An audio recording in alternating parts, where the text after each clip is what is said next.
यांच्या चरणी विनम्र नमन अर्पण करते. संस्कृतीचा वारसा जपत आणि इतिहासाशी नातं जोडत आज मी आलेली आहे गडकोटांच्या भेटीला. माझं प्रत्येक पाऊल हे इतिहासाच्या वाटचालीने जात आहे.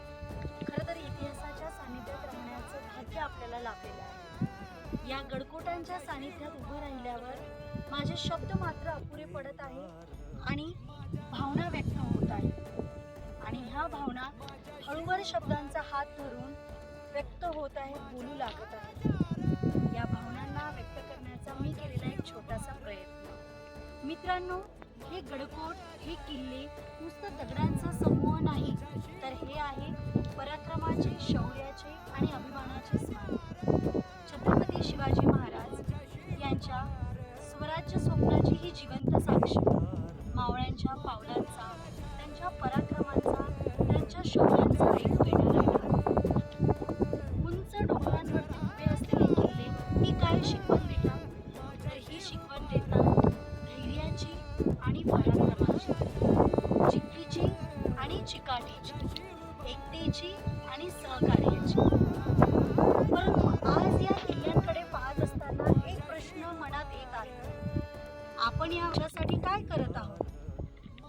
येथील प्रत्येक तट जणू काही सांगू पाहत आहे,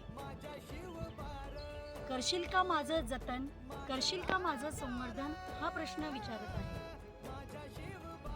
आज हे शांत उभे आहेत, हे वाट बघत आहेत आपल्या संरक्षणाची, आपल्या संवर्धनाची. काळाच्या ओघातही अभिमानाने स्वतःला सावरत ते शांत उभे आहेत. चला तर मग यांना जपूया, यांचं जतन करूया, यांना मनापासून जपूया.